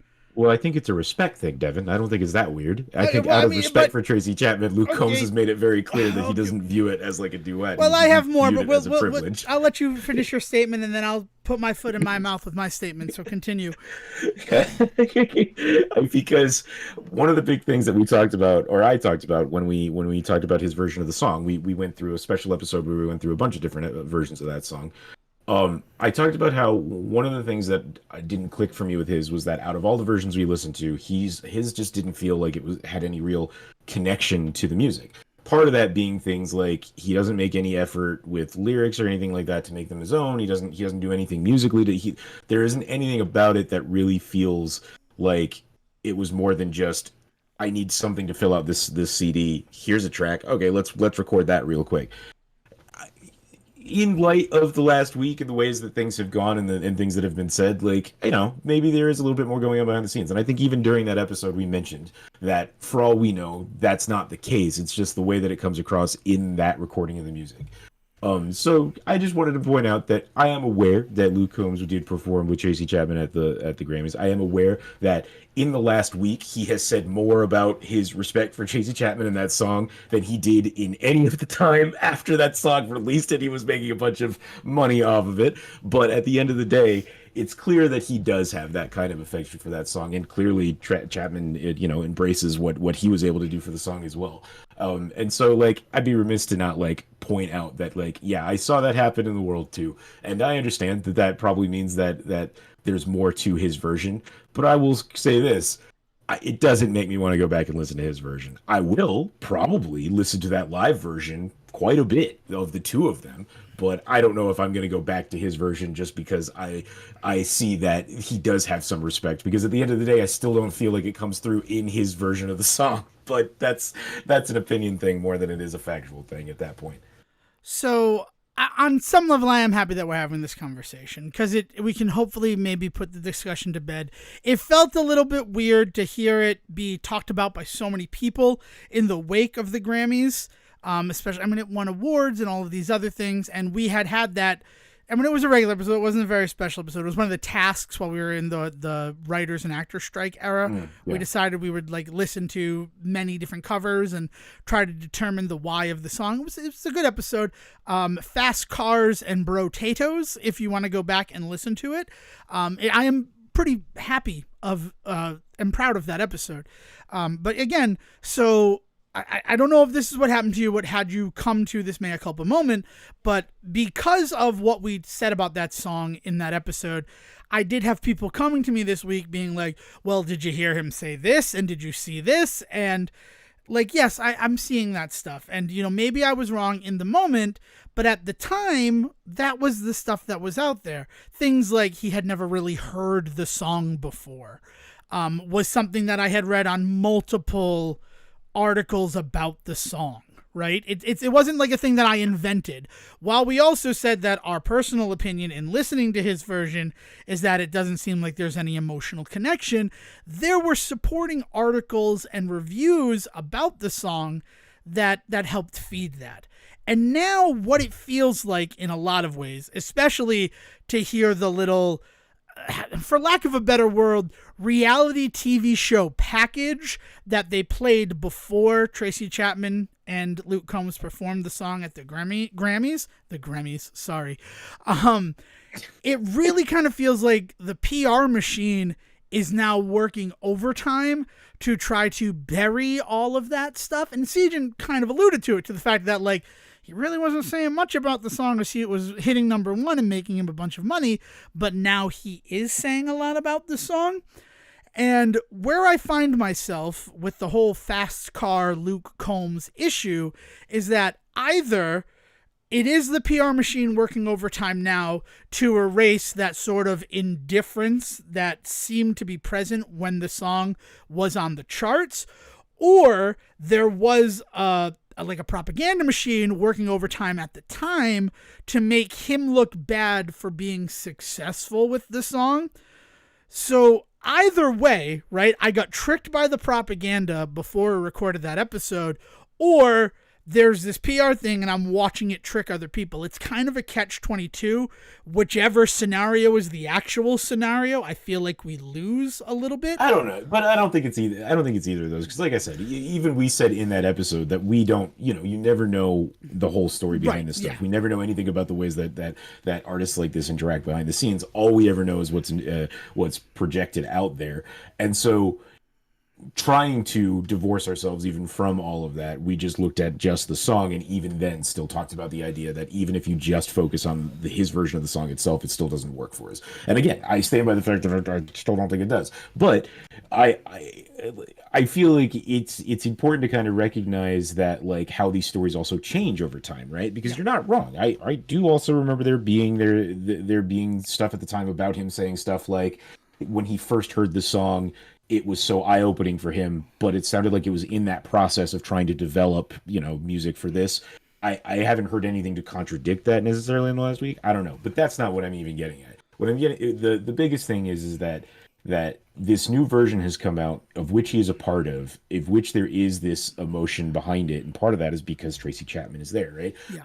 And we said at the time that even though we didn't like the version that he made, the fact that it was even bringing attention to the original version of the song, and people were like, were pouring out all this love for Chapman and the song and stuff like that, was really cool to see. No matter how we felt about like how the track went, like at the end of the day, what he did for that song was awesome, and I think that's what was also recognized in all of this past week. And like I don't feel like your opinion has really changed that much one way or the other on that. I still don't like the track itself, but at the end of the day, I respect that what he has done with it as an artist, which is what I said then, and I still feel it now. Yeah, I don't know. I guess feel like I feel like kind of like, was I tricked them, or I'm like, am I now seeing this now? And it's kind of made me feel like a little bit like I'm one removed looking down on it, and I just feel like a little bit uncomfortable about the whole thing, because it's something that we put some time into. But you are right. At the end of the day, the thing that I am the most happy about, that brings me joy about it, is that Tracy Chapman, this outpouring of love for her that she is 1,000% deserving of. Right, I love and it's that. It is great, and it's a great another point of history for the song. I mean, the original version, we talked a little bit about how like it became really big when she played it live unexpectedly, right? Like, and it became this whole thing that people at first, like, you can see that recording of that moment where people at first don't quite know what to think of the song, but then by the end of it, she has everybody hooked on it. So like, it's this gorgeous performance of that song then. And now we have a second gorgeous performance of that performance now, right? Like, so it's going to be really cool to also look at those two performances throughout history, like, and see how that works. It was really, really cool to see what they did at the Grammys last week. And I think there's also some level of it that I think a couple of people that pointed out to me about this whole thing thought I was going to be like mad. And I don't know where that reaction's supposed to come from. I don't know. But no, I was like, but it's a good song, and I got played really well. Why would I be upset? I don't know. Yeah. And certainly it's, and I will admit, like in the beginning when he did it, there was before I had done the research, and we even said it in that episode, I thought it was more of an autobiographical piece and not just a song that she completely invented the entire scenario for Tracy Chapman. Yeah, right. Exactly. We talked a lot in that episode about the origins of it and how it actually isn't this thing that is like directly connected to her life and telling the story. Because then it's that thing of like, well, then is he just profiting off of her pain years later? And that's not the case. So, and certainly no one ever came to me with like, oh, you're probably upset about that. And I'd be like, no, why? I liked the song. I don't like his version, but Tracy Chapman was there, right? But it was one of those things where like, oh, how do you feel about this? And how do you feel about him saying, yeah, no, I've listened to the song since 1989 in my dad's pickup truck. And I'm like, I mean, that's cool, but like, I couldn't find any evidence to support that then when we were looking at the song. And that was sort of my of the whole thing was like, if you have a connection to the song, it would be nice if you explained that. And for it to come out like almost 6 months later, I feel just a little weird about it. And because so much of our world is manufactured, I do wonder if it's being manufactured for this moment, or if there were lies being manufactured at the time from those other things. Really what it has done for me, this whole Luke Combs fast car thing, is make me question everything that we see in this world and its validity, if that makes any real sense. And that makes me uncomfortable. It's the same conclusion. Yeah, I mean, it's the same conclusion that we have all the time and had last time when we talked about this, is that at the end of the day, you don't really know how these deals get made or what these relationships are actually like. I mean, like, whole other side of this coin is all of the nonsense going on today with whether or not, oh my God, is Taylor Swift going to make it to the Super Bowl from Japan and all of this shit. And people are acting like it's this, like, huge, like, epic, around the world in 80 days style, like, adventure for her to, like, figure out if she's going to get to see her boyfriend today. And, like, I don't even know if she even wants to be there. Yeah. I mean, that whole thing was very funny because she was in LA at like 8 p.m. Eastern yesterday. Right. And it's like, so she's 3 hours from Las Vegas right now. But they were still pushing this whole, is she going to make it thing? Because I'm like, they're like, oh, she's done in Tokyo, she's going. I'm like, well, she's been done in Tokyo, right? Because it's tomorrow, I think right? The actual article... The actual article I saw last night posted, insiders say that she's already in America. Will Taylor Swift make it? And I'm like, isn't that a picture of her at LAX? Like, yes, that was insiders say. Insiders say what people who are inside Los Angeles International Airport with her right now say that Taylor Swift is in America. Yeah, that's just a fact, right? That's like me walking outside and going, "Oh, the sky's still blue, guys." Like, yeah, I don't know. It's one of those things where it's just, like at the end of the day, when it comes to things like film, music, television, like, watching it for yourself and just having your own opinion on it is always going to be the best, like, way to go about it, because listening to what other people have to say about it, including us, is always going to be biased and nonsense. So, like, at the end of the day, you just have to kind of go off of the the thing and just decide if it's something that you're into or not. Sometimes it's a Luke Combs cover that you don't love, but everybody else seems to, and that's okay. Sometimes it's extended family, and Devin loses his fucking mind watching a show that I honestly keep forgetting exists. And you're not, dude, you know what I feel really terrible about? I mean, granted, when we are right now in semi-unprecedented times in terms of broadcast television, with the fact that we had the writer's strike that would have already possibly pushed back the start of the fall season, and then you compound that with the SAG-AFTRA actors strike, like, the fact that new TV is starting in February is very strange. So we don't. Didn't Extended Family have like a Christmas release date or some nonsense like that? Yeah, it came out on Christmas Eve. They aired the first episode of Night Court, Season 2, and Extended Family. And then they came back on the 2nd of January because they're Tuesday night shows. Well, good for my mind remembering those things. It was one of those weird things, like, everybody will be home on Christmas Eve, so NBC is going to do it. So NBC gets to say that they started their fall season in 2023. They have that weird distinction, but then everything else, and sometimes that is the thing that we will focus on this show. We'll talk about the shows that are coming back, the new shows, and honestly, that's pretty much what this episode would have been. Like Tracker on CBS, I'm a little interested, but also I don't know. The Finder didn't really work, so I don't know why the Tracker will work. That's just where I'm at. I'm gonna probably watch it. I like the actor who's playing the Tracker, but I don't know how you make that a series, is where I'm coming from. But I was completely blindsided by the fact that ABC started their fall 2023 programming this past week on Wednesday. Abbott Elementary came back with a 2-episode premiere. Not Dead Yet had an episode, and The Connors had an episode. And that was a surprise to me. The only thing that I thought was coming back last week was Curb Your Enthusiasm's final season, which is all going to be in Atlanta because it is the last tax haven that they haven't done a season in. And the inciting action. Have you seen the first episode of season 12 of Curb, Sejohn?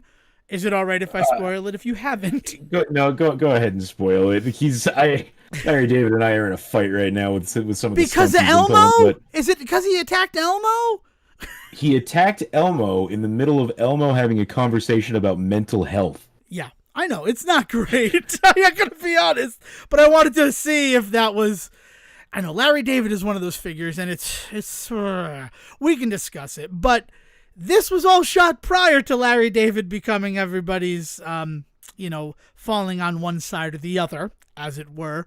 And so he's in Atlanta, and he's taken a real big stab at the election integrity law that's going on in Atlanta. Right. Yeah, I knew that there was going to be some stuff about.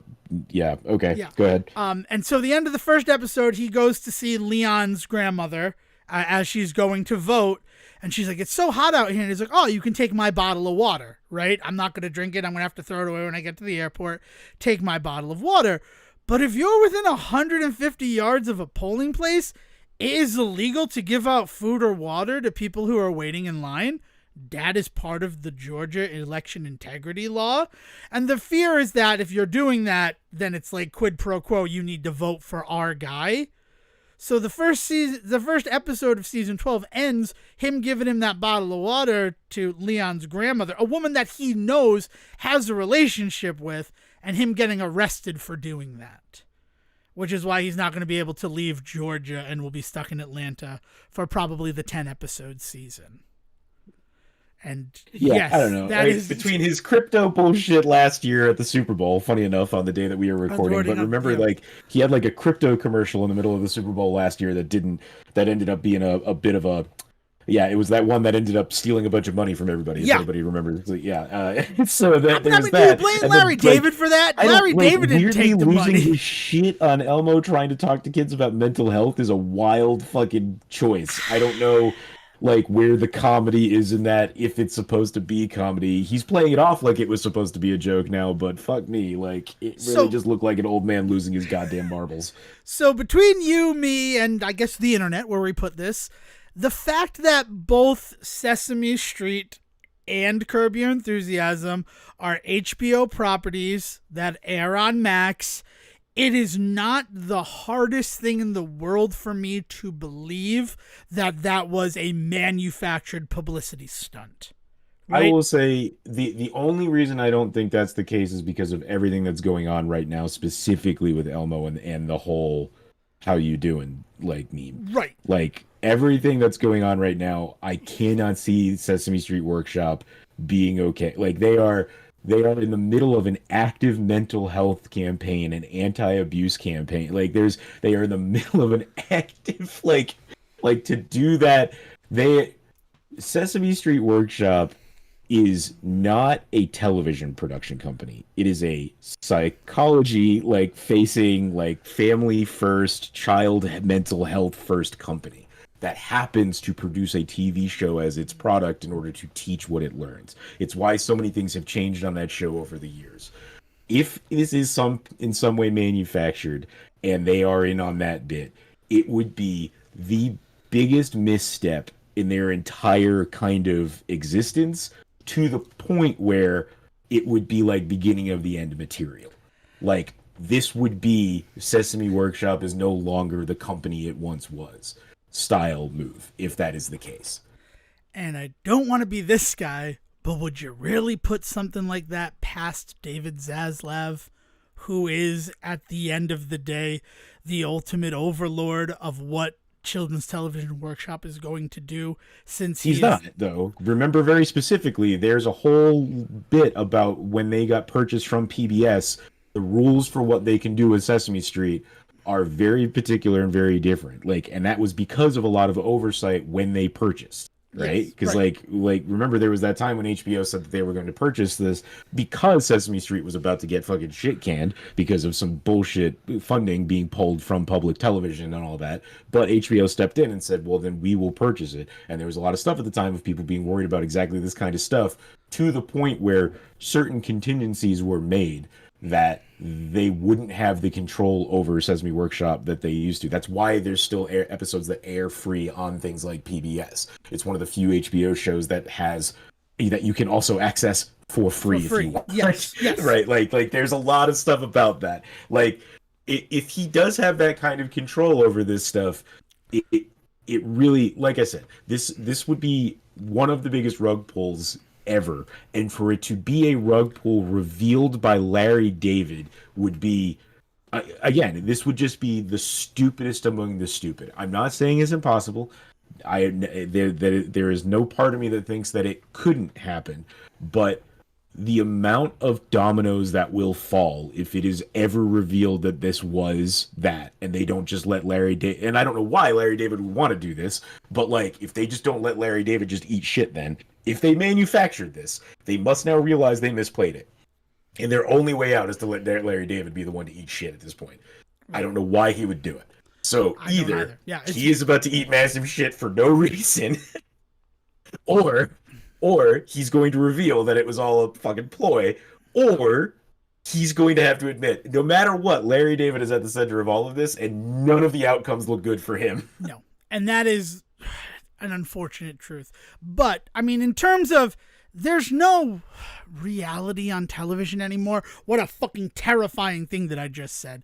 But Elmo putting up the "How is everybody doing" post on X, formerly Twitter, right?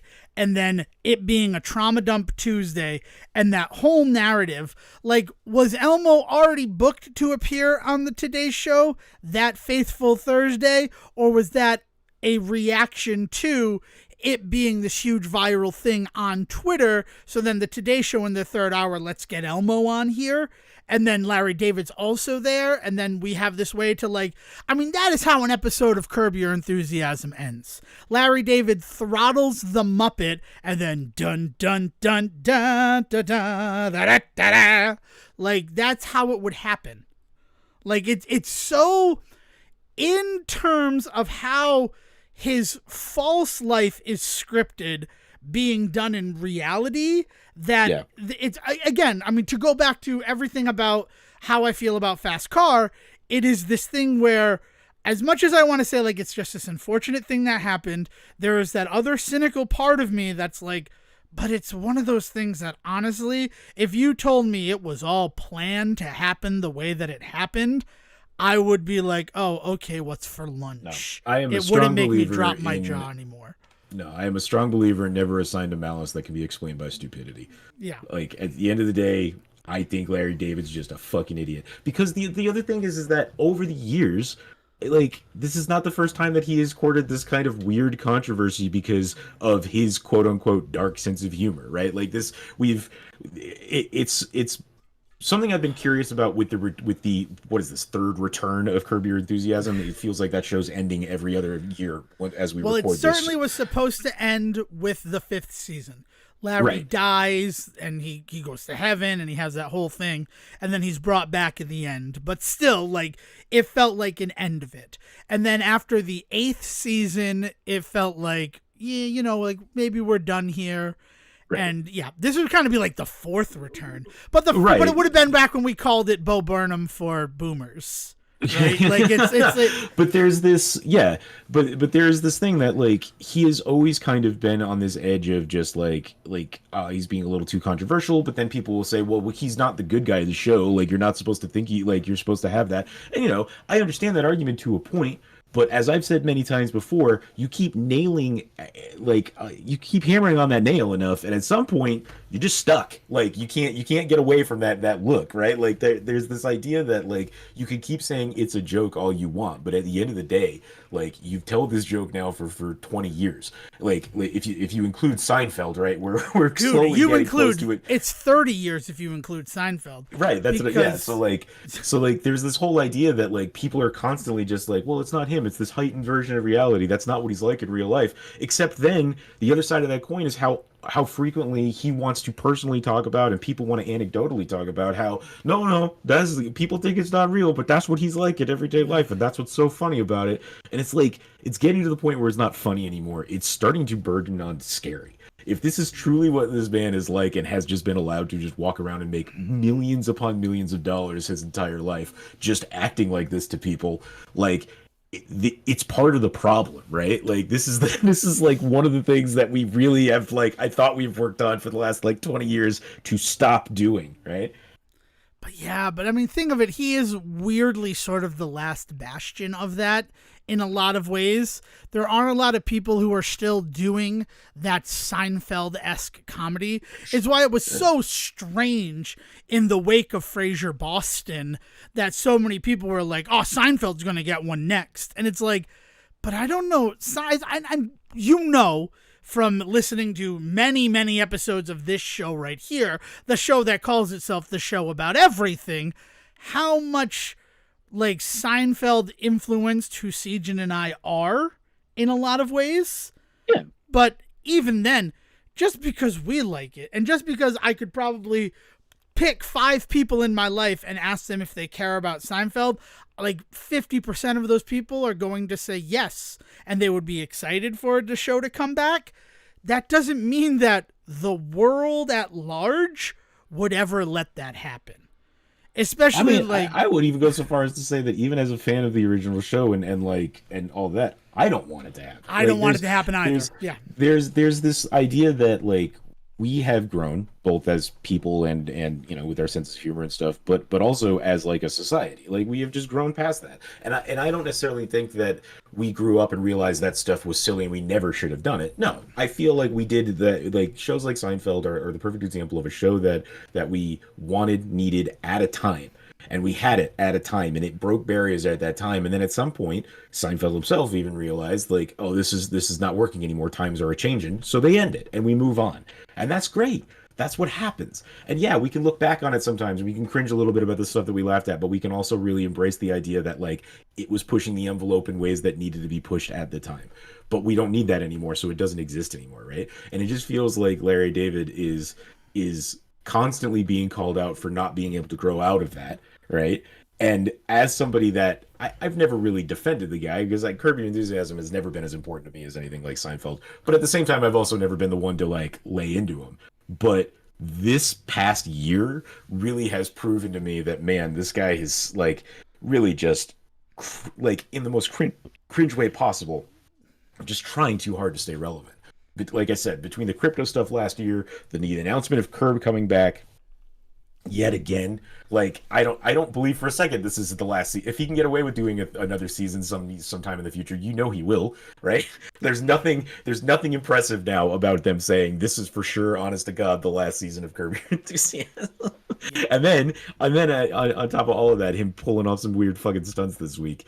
It's just wild. It's a wild place to be in as a creative. I don't know what he gains by acting this way. But again, the timing of it is where I go, that's what makes me pause and rub my chin ponderously. I don't doubt for a second that Larry David is the kind of person to think if I beat up Elmo, that'll be good for the things. It's the other side of that of somehow Sesame Workshop and Elmo being involved on that bit. Yeah, I don't know. I haven't done enough research into it. Where I stop with it is, this seems like it was manufactured as a way to put them into the news. And is that great? No, but like I wouldn't put it past the current world in terms of marketing. But like I mean, looking at some of the stuff, I don't know. I want to look deeper into it because I know that there are rules about the Muppets, right? That were like, you're not supposed to touch a Muppet. That's like one of the big rules, and you're supposed to treat them like they're real, like they're an actual living thing. Who told you you're not supposed to touch them? I think that's one of the rules, is that like touching of Muppets is only with permission. I could have sworn that was one of the things. I don't know what you're talking about. I've never heard that before. I'm not. Maybe it's true.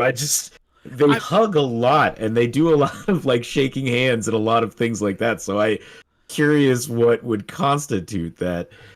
So I mean, like, we come from a theater background, right? So like we understand blocking and things like that. I feel like if a handshake is part of the blocking, then you're allowed to do it. I think you're allowed to hug Kermit, but like both the human actor and the puppeteer need to be on the same page to make sure that it looks natural. So that's why, like, what Larry did to Elmo does not look like something that was blocked. But then also, like, we know how fight choreography works, right? So it's one of those things where I think it goes back to one of the things I watched for the Muppet movie, where there were express rules about, like, touching the Muppets and how we could interact with them, because of the fact that we wanted it to be the Muppets in the real world as opposed to the Muppets in the theater environment of the show.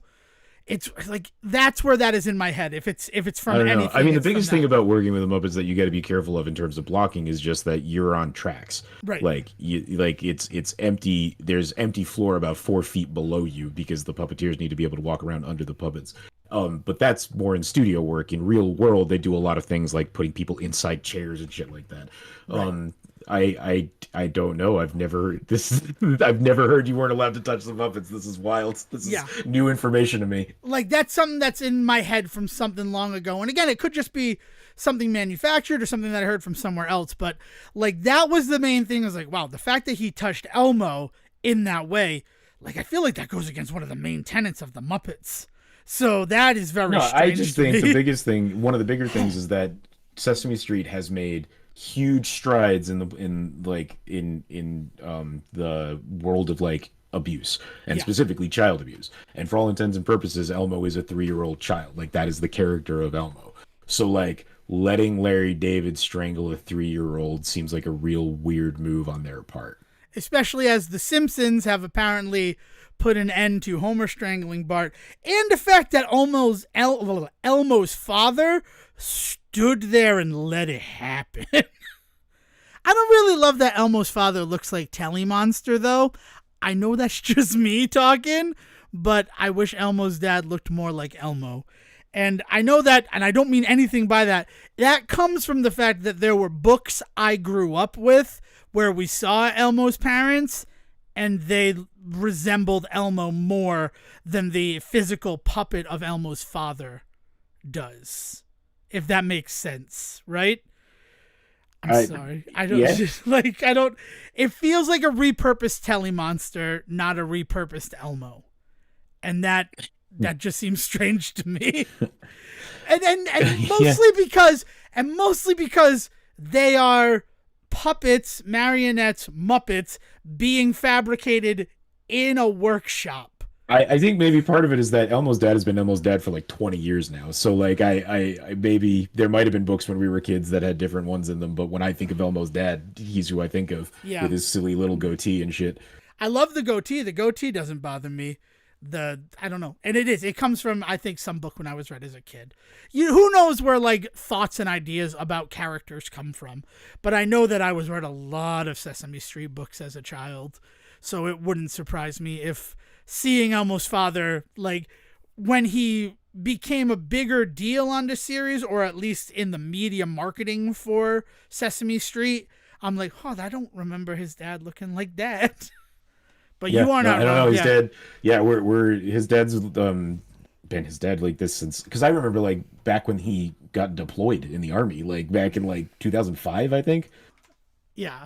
Louis. And, like, I don't know. Louis, he was never seen until 2006. So yeah, like, I wasn't watching Sesame Street in 2006. I will admit that. Yeah, I mean, you say 2006, but it's 2024. So yeah, no, I understand that. It's 20. You're not wrong, but it's been 18 years, yeah. right? His father has been Louis for that long. But, like, it's just, that's where it comes from. And that's where I'm trying to think of, like, I don't remember him on the series, and it's because I wasn't watching Sesame Street in 2006 anymore. I had stopped watching. Which brings us to, I mean, we have to touch on it. I didn't play through the game, 2 chapters of this game, to not discuss my time with Silent Hill: The Short Message. Which is something else, Sejohn. I mean, it's an hour and a half little experience that is... I'm still not done with it. Maybe not as Silent Hill as some people want, although I think it's pretty Silent Hill, but I think a lot of people that say that it's not a very Silent Hill game have, like, one Silent Hill game that they love and never played any of the others. Yes. Most people are thinking of Silent Hill 2, and I will say, even as someone who's never played Silent Hill 2, The Short Message is not Silent Hill 2. Well, no, but then Silent Hill 2 has its own narrative going. This is kind of what I wanted to talk about. Yeah. Is everybody was like, "Oh man, they're dropping the short message. This is the Silent Hill game we want," because the Silent Hill 2 remake preview has landed like a fucking wet fart. Yeah. And I mean, I get it. There's just all of this weird shit about how everybody's like, "Oh, Silent Hill 2 doesn't look like as good as we wanted it to." I think that the Resident Evil remakes have really spoiled some people. I think they were really hoping. I mean, I don't think I know they were really hoping for that Resident Evil, specifically Resident Evil 2, getting some of that flavor into their Silent Hill. That's what they wanted, and it doesn't look like it's gonna happen. But I don't know how to explain to people that like what Resident Evil has been doing has been insanely like lucky and talented and perfect, like the ways in which we talk about the Resident Evil remakes and the existence of Resident Evil now as a video game franchise in the year 2024 is not by accident. Like it's not just because they just remade the game and people were like, all right, these are good games again, like we love these. They put so much work and effort in, and there's a little bit of magic that came from somewhere, whether that's luck or like specific artists or what, but somebody in the room did the right thing at the right time to create something with the Resident Evil remakes that cannot be the standard. We cannot hold other games to that standard. And I think a lot of people are really upset about the Silent Hill 2 stuff. So roll out the short message, and people were like, "Good, yeah, this will be the one that we'll put our hopes and dreams on." And then they play that one, and they're weirded out by that one. Although, again, I don't know. Like from the stuff that I know about this, again, 90-minute experience seems pretty on par with a lot of the Silent Hill experiences I've had in my life. Yeah, I mean, it's very reminiscent of The Room, which is not a game that I get. I've never played a Silent Hill game. I will say it. The short message is the first one that I played. But I watched people play 2, and I've watched people play The Room, right? So I'm familiar with the worlds of those two games, but just not with firsthand experience, right? Sort of like I was with in Resident Evil 4. Before finally playing the Resident Evil 2 remake and being like, oh, this is my style of game, right? It didn't work for me before. This one does. And I mean, for me, it's as simple as being able to move while you shoot. And I know that that might be like a weird like line in the sand that I drew, but oh my God, when I eventually went back to Resident Evil 7 and the first person of it allowed for that movement, not only did it allow for it, but it kind of encouraged it by the very nature of the fact that you are first person. So like having to react to what happens and not standing still and having like tank controls while engaging in gunplay is important to make it feel more real and immersive. Like that worked for me. So Silent Hill, the short message, I mean, it kind of reminds me of The Medium in a lot of ways, and I was pretty vocal on this show about when I got to the point in The Medium where I wasn't going to play The Medium anymore. Yeah, but to be fair, that wasn't gameplay, right? It was because of the weird shit that happened. It was because of the story and the way that, like, it weirdly tried to, like, nobody's really the bad guy in this situation. Except when you have a Nazi pedophile in the room. Yeah, exactly. It's guy. Like, no, but there's a reason why. I'm like, I don't care that there's a reason why. He's still a Nazi pedophile, right? Like, and it's very difficult. I mean, I'm talking something that's not Silent Hill. I watched through the entire first season of Fire Country, and there's a character on that show named Jake. Spoilers for Fire Country. And I fucking hate Jake. And everybody that I watched the show with is like, I don't know why you hate him so much. But what it boils down to is the driving force of Fire Country, like the inciting action before the show started, is that the daughter of the fire chief died in a car accident and her brother was the one driving. So he blames his son for her death. But the secret that the son has been keeping is that she had been dating the Jake character. He broke up with her on her birthday. Drunk, she tried to go see him. He stopped her from driving drunk, but then while he was trying to drive her home, she drunkenly tried to jump out of the car. So he was trying to pull her back into the car when he lost control and hit a tree.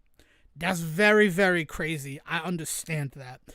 That's some One Tree Hill shit. That's like Sorry, it's keep like going. no, it's very soap opera Fire Country. And I kind of hate everybody in the show except for Bodhi and this character Freddie. And that's like, it's like, why do you watch the show? And I'm like, because it's really like kind of fun to watch, but I don't like any of the characters. And the character who like is kind of irredeemable to me is that Jake character, because not only did he keep the secret about that for like 5 years, he has never really owned up to his part that played in it.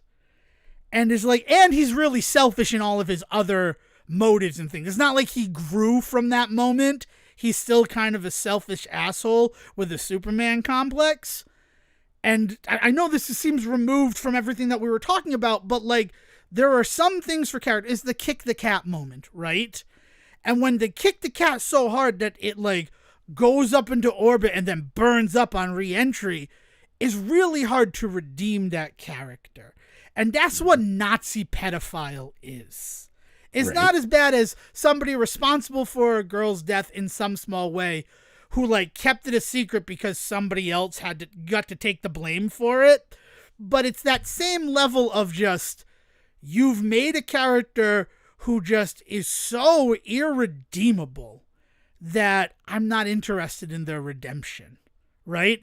It sucks that, you know, violence and molestation begets it, right? Like it always stems from something. The fact that the Nazi pedophile was molested himself, that sucks. But it doesn't stop the fact that he was a Nazi and a pedophile, right?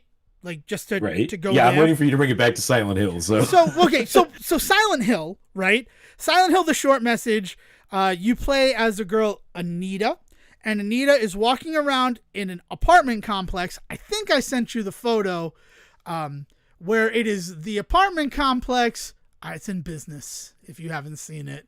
The apartment complex is like a well-known place in the town where young people go to commit suicide by jumping off of the roof. yeah, it's like the bridge in Japan or that place in Australia that's like a well-known place for people to kill themselves. Right. So it's this thing. So you're walking around in this, and the first run through, and like I said, I'm in chapter 3, so I've gone through 2 loops of the game. So the first one, you're looking for the girl, and Maya is her name, as Anita, and you find her, and you realize that, you know, this is what she did. She committed suicide. This is where it happened, and she lives on through her art. And then Anita jumps off the same building. She doesn't jump off, she steps off. And then like, oh, time loop, and she's back. But she's not in the place where you started the game. She's just like, why didn't I die?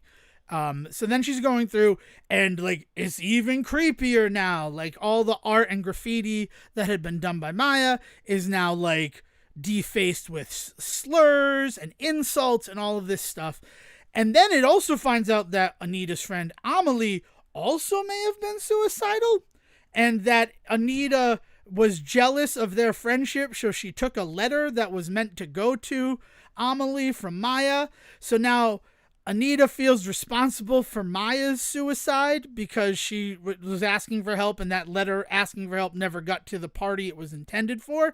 So then her reaction to that is to commit suicide. And then the third loop starts, and this is where I'm like, I need to stop because I wanted to watch Extended Family. But also, the third loop starts with Anita's dead body being in front of Anita, and her being like, so even if I die, this loop doesn't end.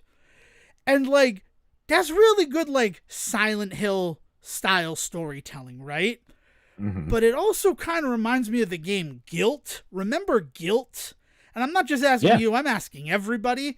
No, you say that, but it was a game that was so popular that it was able to break the bonds of the Google Stadia and is now available as actual purchase on like Switch and PlayStation, Steam, and stuff. and it's everywhere now. It's available everywhere, and it just kind of feels like the Guilt storyline that I already saw, but now through like the Silent Hill first person experience. So it's not as much that like. I mean, a lot of the ways that it really feels like it's people who are not of the type of horror that they're writing about, if that makes sense. It feels like it's maybe millennials writing about what the Gen Z experience of being bullied online think that is. It kind of feels a little bit hollow in a lot of ways, if that makes sense. I, Like, I, like I I don't don't know. know. I I don't know. You mean, haven't people played it, killing themselves so because they're bullied still happens pretty much every day. So like, it's still a pretty big problem. right. No, and that and that's and that They and that literally make movies about it. yes. I'm not saying that it's not Like, a real thing. It's not a thing to shine a light on, but the nature of it being like, oh my God, I lost followers, or look how many followers she has. All of that seems very like layered onto it because this is the people who are now playing the horror game. It doesn't feel as like so this is a organic as the phenomenon other that actually parts are goes on doing. over in Asia, specifically in Japan. So it's interesting that they place the game not in that area, but rather I think in Germany, It's right? in Isn't that where it Germany, takes place? yeah. Um, but um, but the teenage suicide rate related to social media status and stuff like that is pretty atrocious over there. Actually, it's kind of upsetting. Not like there are larger factors, but at the end of the day, that equate to more of an issue in this field. But it's not the Olympics, right? It's not trauma Olympics. It is a known phenomenon that does happen. Like it is a I don't like I'm not. It's a weird to get caught up on the idea that it is about a group of girls that are so caught up in their popularity that when it is taken away from them they kill themselves is definitely harsh. There is a whole other level to it with like her mother equating her social status to value as well, right? Like there's like a whole other So like level to it that is also that. It's not just the social status stuff, but I don't know. I don't know what to say about that. yeah, well, it's I think the so bigger thing for me is that it's the dialogue. Like more in not that the story is very Silent Hill. Over the top reactions, people in these situations where they feel like they have no escape, and so they either do things like murder or they commit suicide. Like there's all sorts of ways in which that like revenge and guilt stuff is right up Silent Hill's alley. I think where it falls apart in this one, and honestly, in the majority of Silent Hill games, because again, I feel like only one or two of them really hit, but everybody seems to love this series and get really pissed when a game doesn't work. But anyway, I think it's in the specific dialogue. There's just some stuff in the way that things are said and done that doesn't doesn't land as emotionally impactfully as it should in order to really push this. The benefit that the short message has over a long form Silent Hill game nowadays, though, is its 90-minute runtime. Like, as much as I don't necessarily love some of the dialogue and stuff that I've seen, I think overall the experience probably works and has been working for a lot of people because it is such a tight package, right? I was actually watching one YouTuber in particular, Gab Smolders, was talking about this. If it hadn't been a Silent Hill game, she would have praised it. She said there was something about the idea that if it was just an indie horror game, she wouldn't have thought twice about it. She really would have talked about how great certain moments were. And yes, while the dialogue was lacking, it was still a great experience all around. It's just the second that you go and you put Silent Hill on it, you're attaching a level of prestige to it, and people are going to grade it on a different scale, right? And I don't know if that's fair or not, but at the end of the day, like, it's true, right? That is what they have done. They have put this into this now larger story of Silent Hill, and there's this really weird kind of element to it of people being like, "Oh man, it's not as good as the one I remember." But then if you ever ask anybody, there's like two games from like 20 years ago that they talk about. There's been 16 games in this series, Yeah, it's a huge and I don't know franchise. I don't know the last time a Silent Hill game came out that like people really lost their shit about, right? Like that people were like, this breaks the mold, this changes everything, this makes this gaming experience a need to have gaming experience. I like Silent Hill 2, I remember at the time when it came out, people like just could not stop talking about it. And then when The Room came out, it was really controversial. There were a lot of people that were really upset about it because The Room is the one that really introduces the idea that Silent Hill is not a specific place, but rather a state of mind. Yeah, it Which becomes the an other games anthology had. with that game. Like, because the first three, it is a place. The first three Right, games right. take place in Silent Hill. And then with The Room, it is the anthology sort of Twilight zoning outer limits of the series. Well, and the idea that Silent Hill is not a real place, but rather one that is representative of like purgatory, right? Like there's it's hinted at in the earlier games that Silent Hill might not have ever truly existed, but it's never really truly put to paper in the way that it is like The Room. Yeah, very true. I don't know. And like, that's the thing. So it feels like it's part of that anthology, and you're not wrong. There's the stuff with the mother. There are a lot of like cool things that are told in it, and then they layer on this social aspect of it, and it just kind of feels like, so that it can feel of the time. But like, as much as social media, I'm not going to deny that like social media is a huge source of bullying. It is the reason behind some of the suicide rates that we are seeing in younger people. That's an undeniable fact. But the story that they're telling really doesn't like seem to lend itself to it until it happens in the story. Like if it were there from the beginning, it just feels like layered on to make it feel relevant for modern times, as opposed to like where the story started from. And that's what I would say is, it's not necessarily one of those things that I feel like they shouldn't address in games. I think they should. They just need to get better at doing it. I think that what they do in this game, I don't think the issue is that they focus on teen bullying through social media. I think the issue is that they don't really seem to apply a level of nuance to the dialogue. But the other thing to keep in mind is that all of what you're seeing is German translated to English, filtered through Japanese. Like, there's 3 different levels of disconnect in the language, right? So then that also throws a whole wrench into the dialogue of it all. Yeah. I mean, the whole thing is, I'm not done with it yet, and I will finish it, and then we'll have another readdressing of this in the next episode. I will say this, best Silent Hill monster in a while. The flower petal kind of disagree with that, but we'll talk about it. I don't. Those I'm sorry. What recent Silent Hill monster do you think was as good as this one? I don't really know any recent Silent Hill monsters, so I guess in terms of Silent Hill monsters, a recognizable villain, which is like kind of what everybody thinks Silent Hill is about because of Pyramid Head. But I'll give you.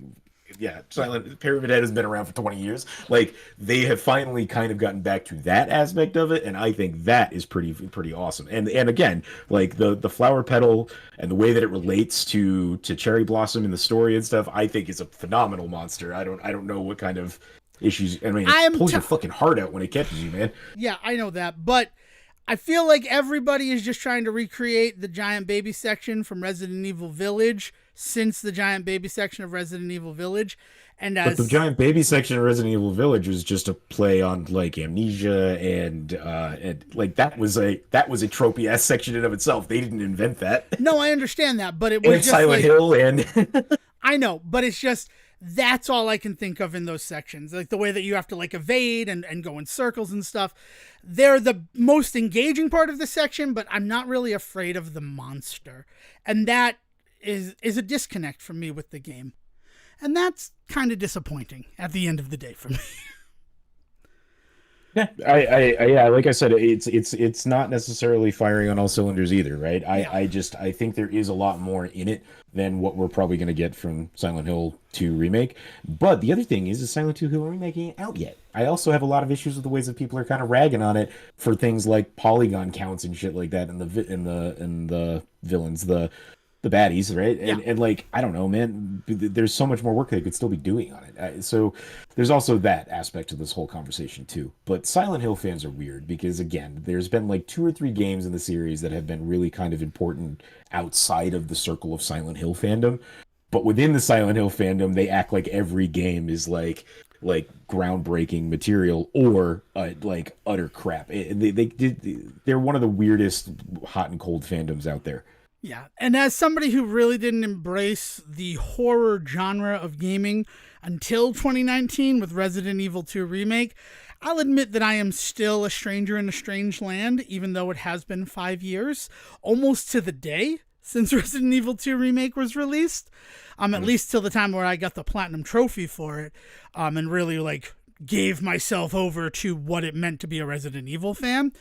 And I mean, I played this one because it's still out there and it's free, right? If you have a PlayStation 5, you can play this game for free.